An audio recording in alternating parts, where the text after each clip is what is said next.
I think the story of DOGE, from your perspective, has never been told. Do you think you were successful? We're a little bit successful. We were somewhat successful. Would you ever do DOGE again? No, I don't think so. I think instead of doing DOGE, I would have basically built, worked on my companies essentially, and the cars they wouldn't have been running the cars. What's your biggest irrational fear? I try not to have irrational fears. None? If I find an irrational fear, I squelch it. If you had to start from scratch today with only $1,000, what would you do? Well, I did originally come to North America with $2,500 Canadian, so I don't know, maybe $2,000 US. At this point, I have a lot of knowledge. A lot of things have to go wrong for that to be the case. It's like, am I just emerging from prison, perhaps? With a stipend?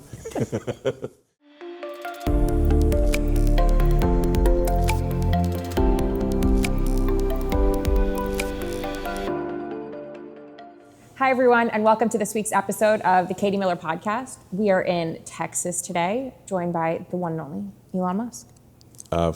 Nice to see you again, Katie. Nice to see you, Elon. So I want to take us back. It's January 20th. You are in the Roosevelt room, if you remember this, getting sworn in, and Right. they hand you a computer and a phone. Right. I want to go back to what happened next. I think the story of DOGE, from your perspective, has never been told. What was your first thought on how DOGE was going to proceed? Well, I guess I couldn't believe I was there for the most part. It's like, it all seemed extremely surreal at the time. DOGE was a made-up name that had been made up, 2 or 3 months before, and based on internet suggestions. And I was going to call it the Government Efficiency Commission, and then someone on the internet said, no, it should be the Department of Government Efficiency, DOGE. I'm like, that sounds great. So we just kind of made up a department. Do you think you were successful? We're a little bit successful. We were somewhat successful.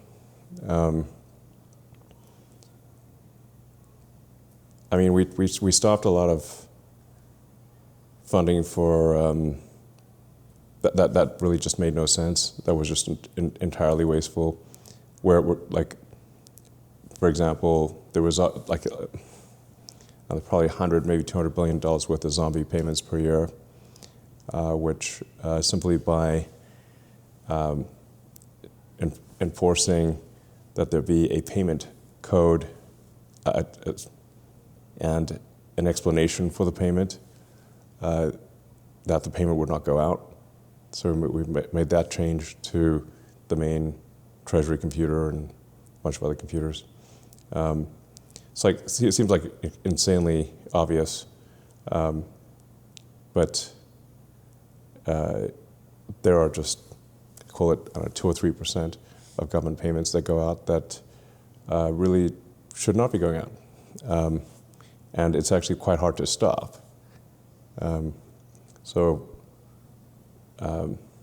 It's a pretty rare individual that would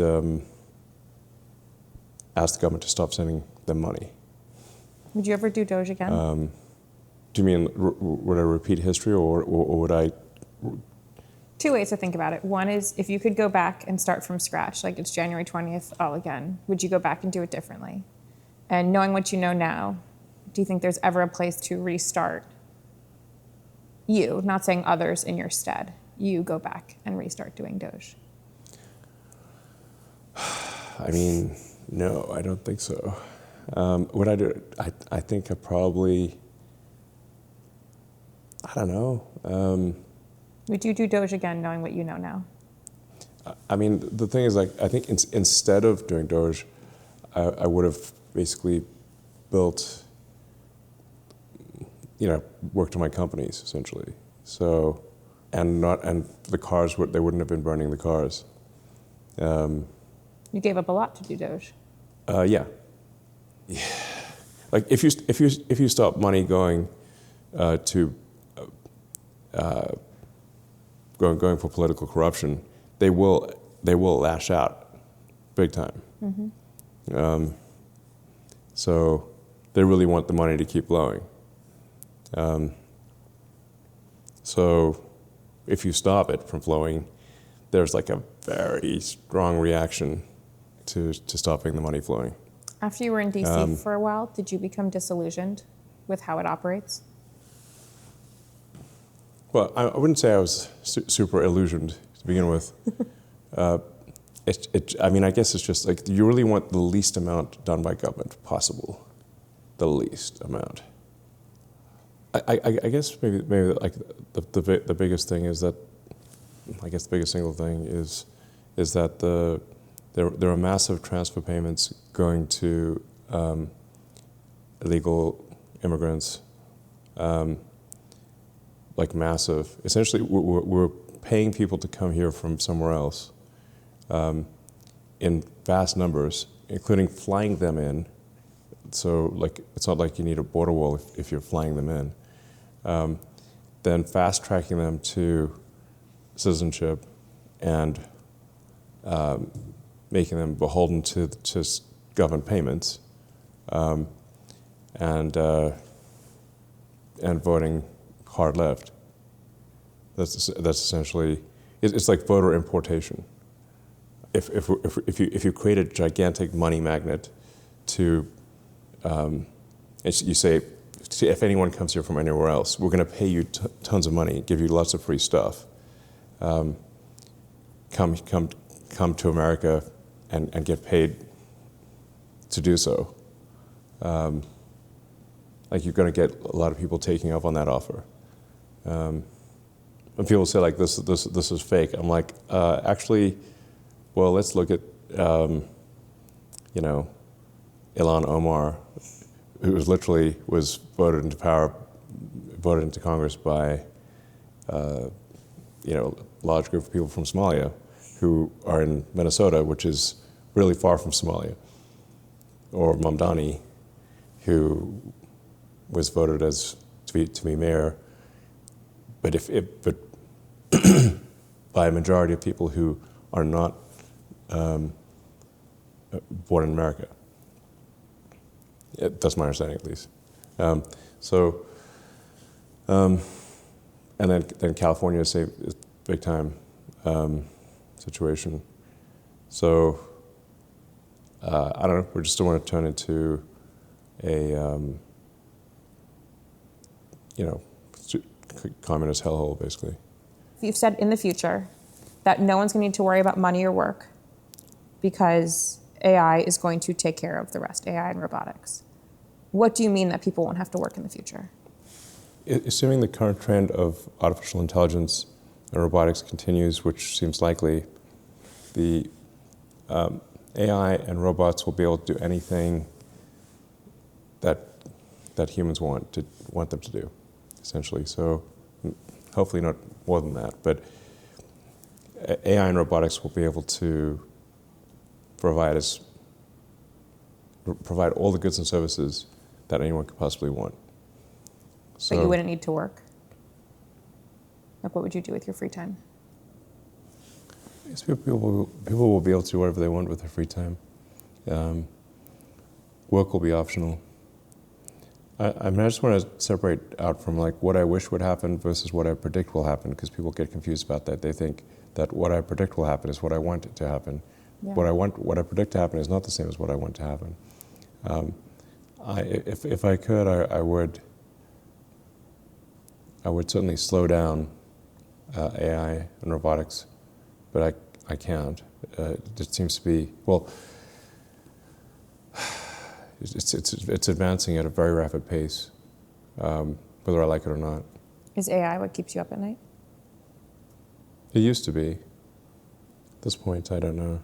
I wouldn't say there's nothing particularly keeping me up at night right now, except that. But if you say why do I wake up in nightmares? Oh, AI, yeah. Actually, I've had a lot of AI nightmares. I had AI nightmares many days in a row. What am I supposed to do about it? What's your biggest irrational fear? I try not to have irrational fears. None? If I find an irrational fear, I squelch it. I don't believe fear is the mind killer. So I'm not somebody who feels fear strongly. On average, how many hours do you sleep a night? 6. You can tell based on my X posts. Yes, you can. People have actually mapped them, so it's very clear when I'm sleeping and when I'm not. I tried having less than 6 hours sleep, but although I'm awake more hours per day, my cognitive function is reduced. So my natural sleep, and I actually timed it with the phone. You can get a phone app and time it. It's like 5 hours, 56 minutes. That's what the phone said. What's an average day for you look like? Well, I have a lot of inbound communication. So it's information triage. I try to segment the days so that there's not too much context switching. Because arguably, fear is not the mind killer, context switching is. It's hard not to context switch if you've got an inbox full of stuff. But you can think of, like, if you had to context switch every 3 seconds or every 30 seconds or every 3 minutes, the context switching cognitive penalty would be very high at every 3 seconds. And you're talking about switching between, say, Tesla, X, XAI, SpaceX, personal. SpaceX, personal. But even within Tesla and SpaceX, there are many different things. And there's sort of the stuff on X, like random news things. People being burned alive and stuff like that. You're like, what the hell is going on in this country? Who's the funniest person you know in real life? President Trump is very funny. He's got a great sense of humor. President Trump is very funny. He's very funny. He's like naturally funny, but it's like somewhat effortless. I mean, when he was had Ed Mamdani in the office, and they asked him if he still thought the president was a fascist, and the president said, "Just say yes. It's easier that way." Don't worry about it. Just say yes. That was awesome. He's like, yes.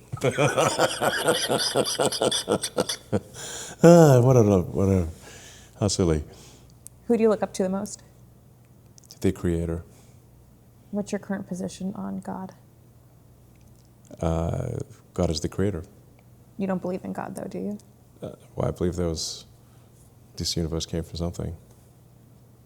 People have different labels. When's the last time you did something extremely ordinary, like go to Target or CVS? I can't go to things where there's the general public because there's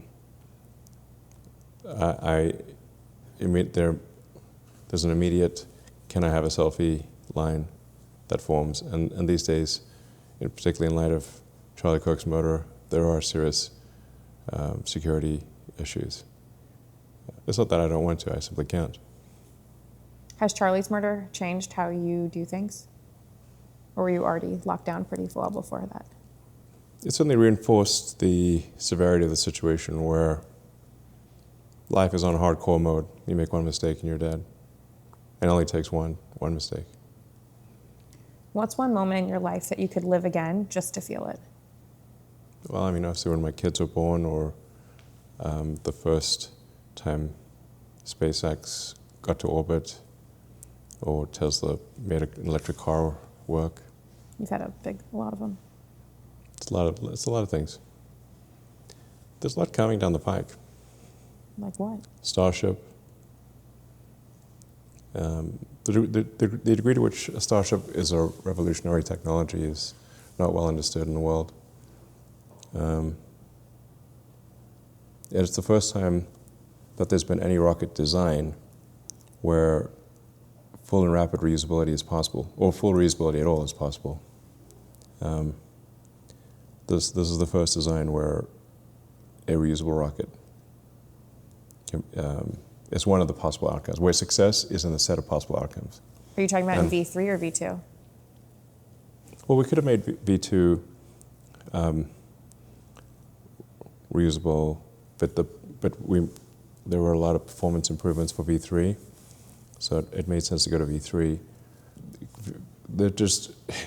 there's like 10,000 different changes between V2 and V3, maybe more than 10,000 really.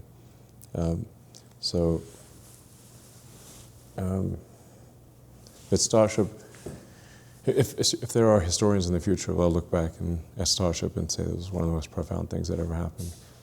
Like, you can think of historic events as where would they fit in the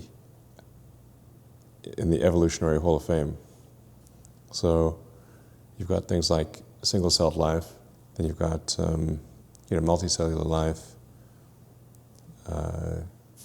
capturing mitochondria so that you have a power cell in the plant, in the cell. You've got like a power plant in the cell. You've got, differentiation into plants and animals, life going from oceans to land. And then also on that scale, probably in the top 10, is life becoming multi-planetary.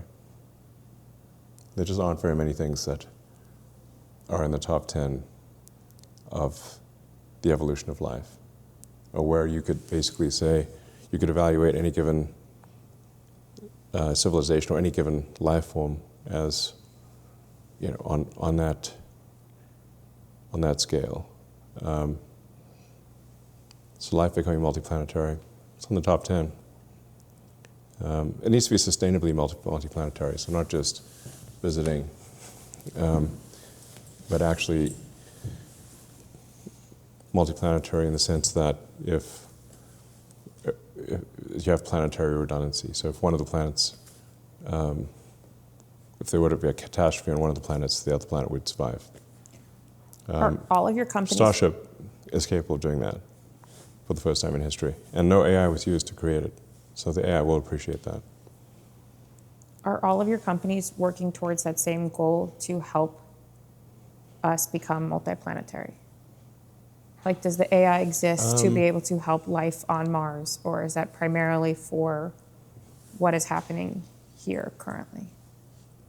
Tesla is mostly about making sure life on Earth is good, and XAI is about that too, because multiplanetary means Earth's got to be good and you need another planet. Sometimes people think because they have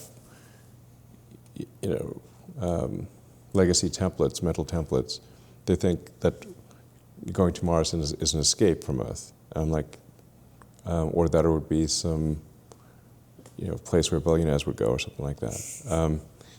But actually Mars will be very dangerous, and the moon base will be also dangerous, much more dangerous, and much less comfortable than Earth. So the people that would go in the early days to make life multiplanetary on Mars or the moon, they would have a much higher risk of death than if they stayed on Earth. And things would be cramped and uncomfortable. So that's the sales pitch for Mars. It's going to be uncomfortable. The food won't be as good as Earth. You might die. It's going to be a massive amount of hard work. And it may not succeed. That's the sales pitch. It's the same as when... Do you want to go? Same as when people came to America. Yeah. You didn't want to be in Jamestown. No. People went anyway. Yeah, maybe if there'd been social media back then, they would have saying, we're all dying. Here's videos of us dying. Would have probably put a damper on future voyages, but a whole bunch of people just disappeared. We don't know what happened to them. You talk a lot on X about wardrobe and how you wish current wardrobe would be differently. I just think, like, from a fashion standpoint, we should evolve. It's like my son Saxon said at one point, why does everything look like it's 2015? And I was like, damn, everything does look like it's 2015. It's like, if you took a picture from 2015 and said in 2025, it looks exactly the same. There were stylistically, things are the same as 2015. We've not moved the needle in a decade. So what should it look like? Something new. Like the 60s had a definitive style, the 70s had a definitive style, the 80s had a definitive style, and then the 90s also had a style, but then you start looking at the 2000s and the 2010s, and it's like less and less every year. I think we should evolve our style. And if you look at some of the older paintings, of past cabinet secretaries, some of them, like, they look cool. Like, their jackets are cooler than what we have right now. They have sort of like a high collar and like a sort of, I don't know, some sort of, what do you call those things? Ascot or something like that. I mean, it just looks cool. Like, so, but we don't, everything's like a very normal looking suit at this point. But like literally the same as 2015. I'm being generous, because arguably the same as 2010. Yeah. So in 15 years, and I'm like, from a fashion standpoint, I don't think we've moved since 2000 in 25 years. If you showed someone a picture of, this is a bunch of dudes in 2000, this is a bunch of dudes in 2025. Which year is which? So I think we should, I don't know, spice it up a little. What's a conspiracy theory you believe in?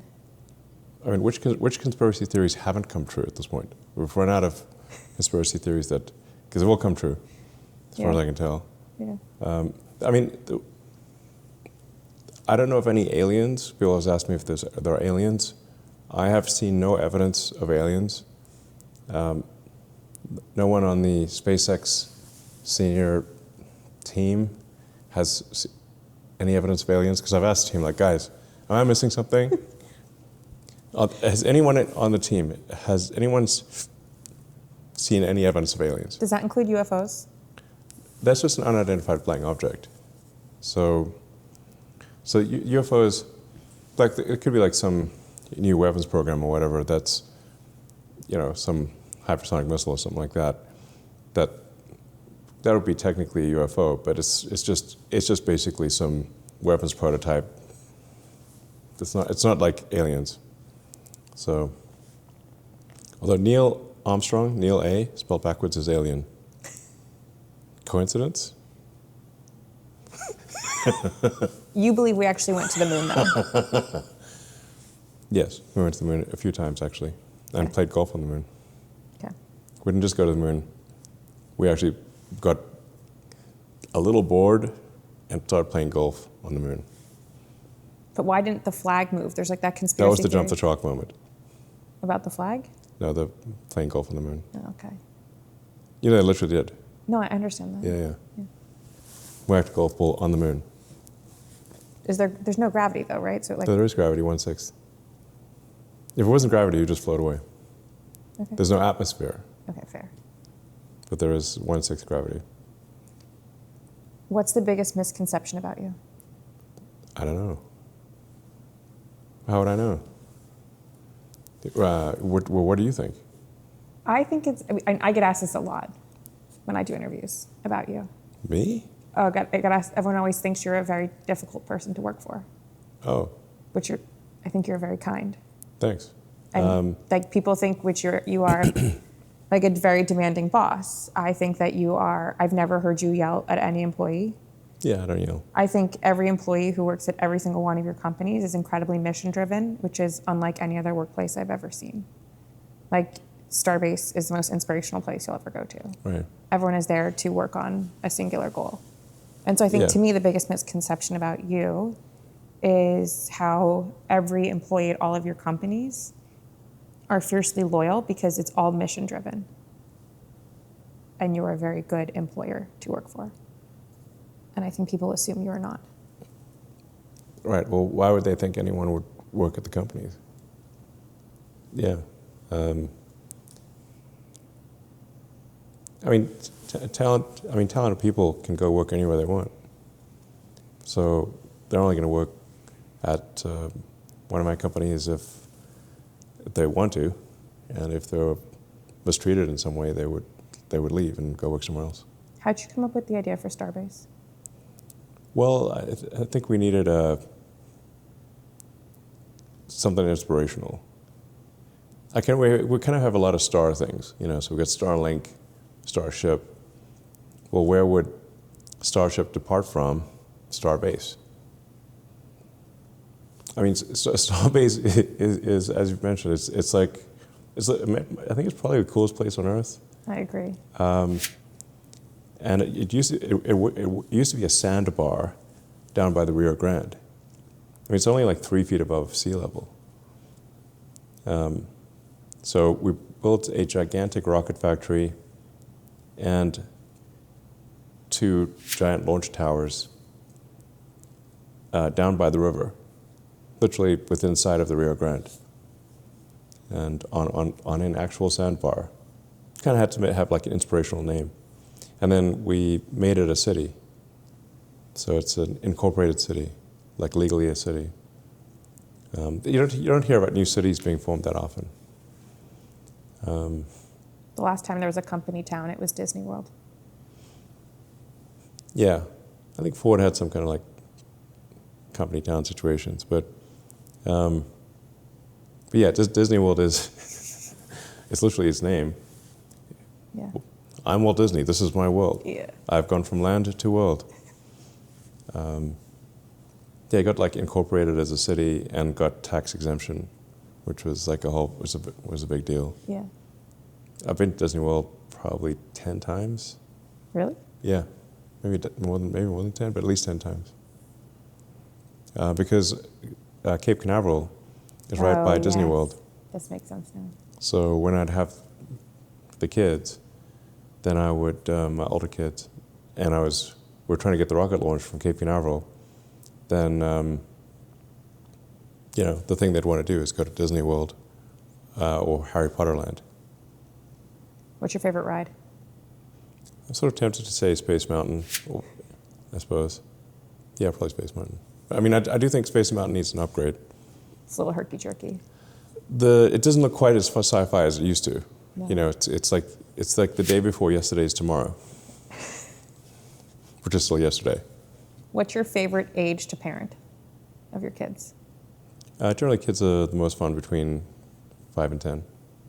Do you think humanity is inherently good, or is it just trying to be? The concept of good wouldn't exist without humanity. I do think humanity is on balance good. You know, I generally think like increasing the amount of consciousness in the universe is a good thing. Try to understand the nature of the universe, which you can only do by increasing conscious awareness. I mean, I've thought about like, how did we get here? Because if we did start out as a hydrogen gas cloud that sort of condensed and then formed stars, and then these stars exploded, and then they recondensed, formed stars again, and then exploded again, and then eventually you get to us, 13.8 billion years later. And one of the interesting questions to think about is, how many times have your atoms been at the center of a star? I think it's like, on average, 3 or 4 times, something like that. Then how many times will your atoms be at the center of a star? Estimates vary, but it seems like we're roughly halfway. So your atom's likely to be at the center of the star, maybe another 4 times or something like that. It depends on what your predictions are for the future, but in terms of existence as measured by the number of times your atoms will be at the center of a star, we seem to be roughly halfway. That really, if you want to look at the big picture, that's the really big picture. What's one invention that's made us worse, not better? What's one adventure that's made us worse? Invention. Maybe short form video. It seems to be rotting people's brains. What's one piece of technology you hope never gets invented? I hope never gets invented? Like it's going to destroy us all. Or you think with the proper safeguards? Well, I mean, obviously I hope that people don't invent a virus that can kill all humans. Like, that's an obvious thing. Yeah. I mean, generally I hope inventions that destroy consciousness are not invented. I think the future is going to look very interesting. So I do have this theory about the predicting the future, which is that the most interesting outcome is the most likely.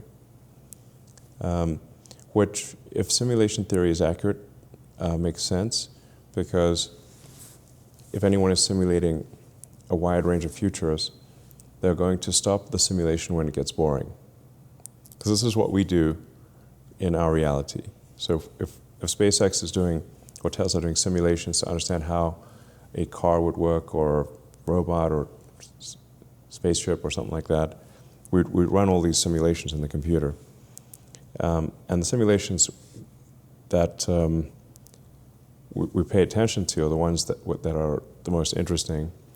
Like the simulation where everything goes right on the rocket, we actually don't pay attention to, because that's not the everything goes right simulation is fine. So we actually test when we simulate the rocket flight, we'll actually test all sorts of oddball situations. But we don't test it, we don't have the simulation be totally wrong, because, I mean, like if the rocket just explodes immediately, that's also not interesting. So it's like you need to find the envelope of possible flight paths where the rocket can make it to orbit and without exploding. And then you find those boundaries, and then when you launch the actual rocket, you make sure it stays within those boundaries. Or another way to think of it is like we could be an alien Netflix series. And that series is only going to get continued if our ratings are good. Are the ratings good? Yeah. Okay. But you can think of it like from a Darwinian standpoint, applied if you apply Darwin to simulation theory, then only the most interesting simulations will continue. Therefore, the most interesting outcome is the most likely, because it's either that or annihilation. So really we have one goal: keep it interesting. Do you think social media has made people more honest or more performative? Well, social media makes people more performative. By the same token, you get more real life video of things that are actually happening. And anything that is very interesting will go viral on the internet. So you have both. You've got more performative, where people are doing anything they can to get a few more views on their TikTok video or whatever, or their Reels, or maybe on their X post or something. So that's very performative. But then you also see real life videos that challenge the narrative, but are nonetheless real. Is there any X accounts you're surprised when you changed it so people could see country of origin that wasn't in the United States that you thought was in the United States? I don't really think about it that much. I mean, there's, country of origin. We have to be a little careful about this. You can actually technically, just specify your region. Like you can say, I'm in Asia or something like that, right, which is quite big. But it does make it a little harder that if somebody is trying to pretend that they're, say, a member of the American public, or in Europe or Africa, wherever, if they're, if everything about their account is from a different continent than they are pretending to be from, it gets a little harder to pretend. We don't want to dox people, but we kind of think you're not really doxing someone if you say which continent they're from. Yeah, I think it's fair. Yeah. Okay, so in every episode, we've played Would You Rather. Okay. Would you rather save humanity from extinction on Earth, or guarantee its survival on Mars? It's a false dichotomy. I think I'd say guarantee Earth. Earth's much better than Mars, to be clear. But Mars is just our best option if we want to become a multi-planet species. It's really our only option if you want to become a multi-planet species. You've got Mars, which is very difficult but not impossible. Earth is much better than Mars, but we can't. I think it was Tsiolkovsky, or I think he said, Earth is the cradle of civilization, but we can't stay in the cradle forever. Would you rather be a Marvel superhero or a Bond villain? I think it would depend on which Marvel superhero or which Bond villain. I suppose I'd rather be a Marvel superhero. They did model Iron Man in the movies after me. Yes. So. You were in the Iron Man movie, right? Yes. That's pretty cool. Yeah, Robert Downey Jr. and Favreau met with me to toured SpaceX and stuff. So, in fact, Iron Man 2, a large part of the movie is filmed in SpaceX. Really? Yes. If you watch Iron Man 2, you'll see that's the SpaceX factory is the actual background. That's so cool. Yeah, it was cool. We had Scarlett Johansson doing martial arts in the lobby. Actually. Yeah. And you expect me to believe this is all real? It's a simulation. Exactly. What are the odds? Yeah. I mean, if you were me, No, I agree with you. would you think this is real or a simulation? Your life is a simulation. Yeah. Your life gets to be the simulation. Yeah, and I'm like doing all the side quests and everything. Yeah. What's your best side quest? DOGE, probably?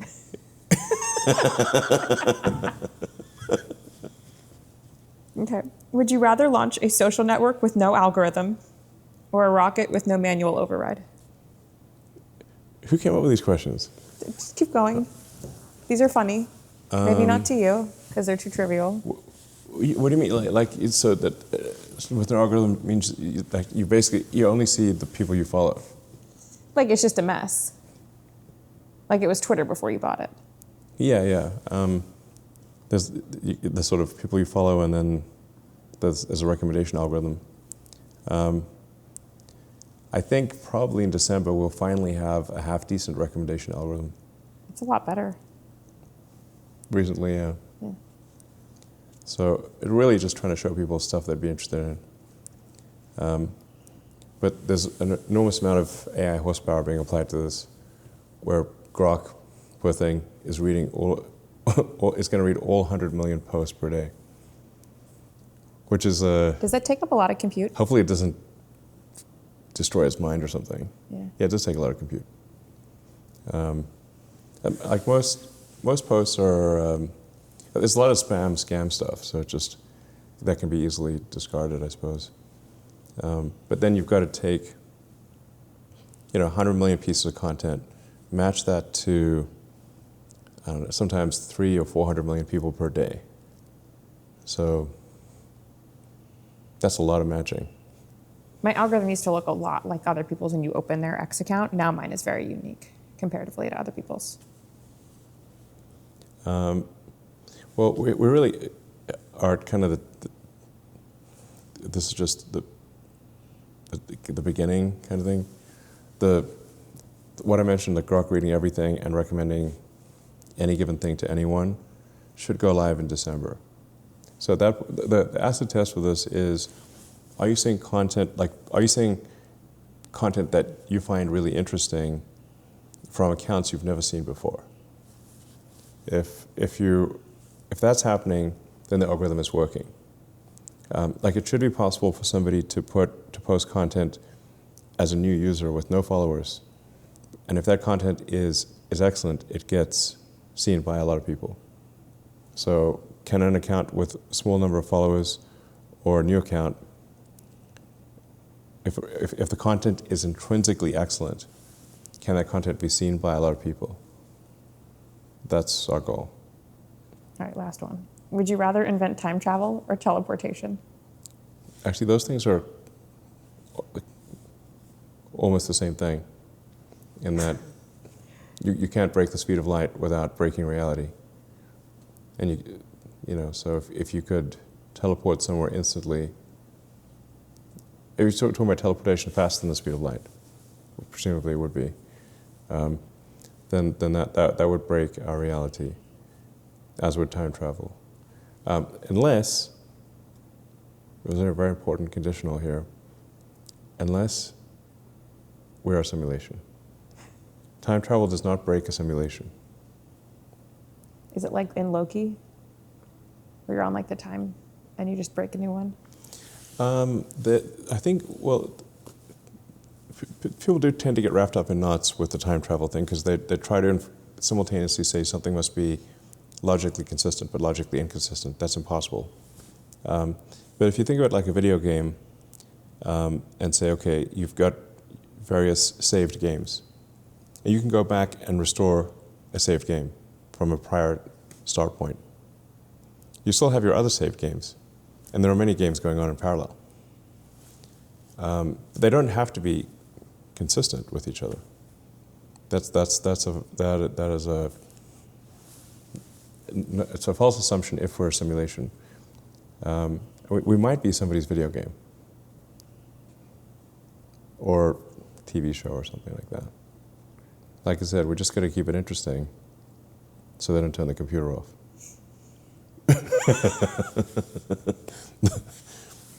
What do you want? I'm just saying, if that's true, keep it interesting, or they're going to turn off the computer, and they might. Please don't delete us. Control Please Alt don't delete. delete us. Please don't delete us. We'll keep it interesting, I swear. You keep it interesting. Yeah. So if the most interesting outcome is the most likely, what do you think are the most interesting things that can occur? Now, most interesting is not what you want. It's just as viewed by a third party. Let's say this was, for argument's sake, an alien Netflix series, and you were trying to maximize your viewership, maximize your ratings. It's actually an interesting thought experiment. It's not actually not that interesting if everything just blows up. Now it's over. That's not that interesting. It's not that interesting if there's a calamity that wipes out all the humans. The show just ended.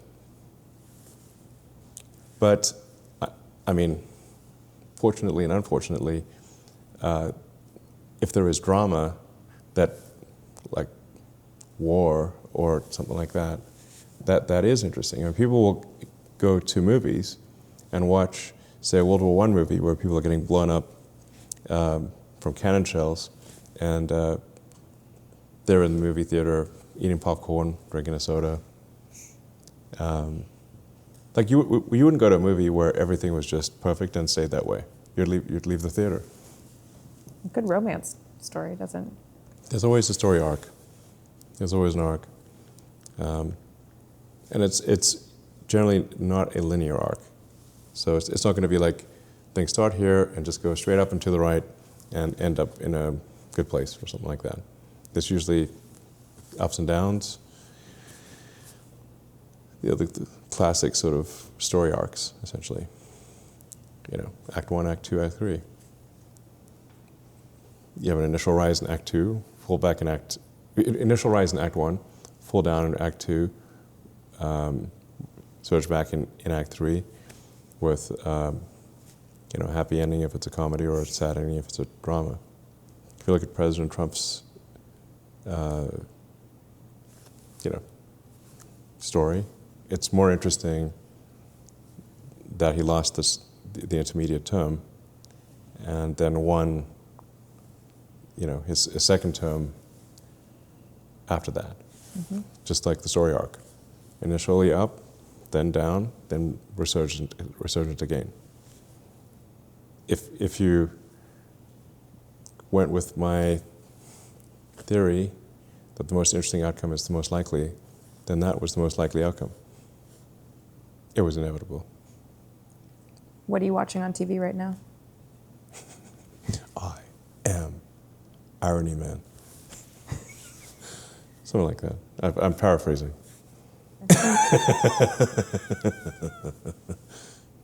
What am I watching? Actually, right now I'm watching Teenage Mutant Ninja Turtles, the TV series. Turtles in a Half Shell, Total Power. Yeah, because little X wants to watch that. I'm watching things that the kids want to watch. Rewatched Dodgeball last night. It's a good movie. Yeah. If you can dodge a wrench, you can dodge a ball.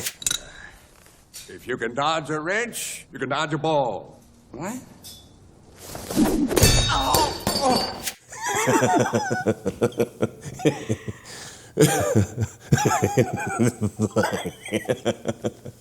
Yeah.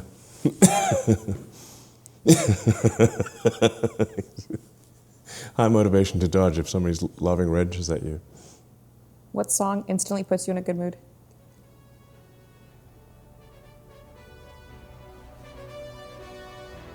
The Final Countdown by Europa.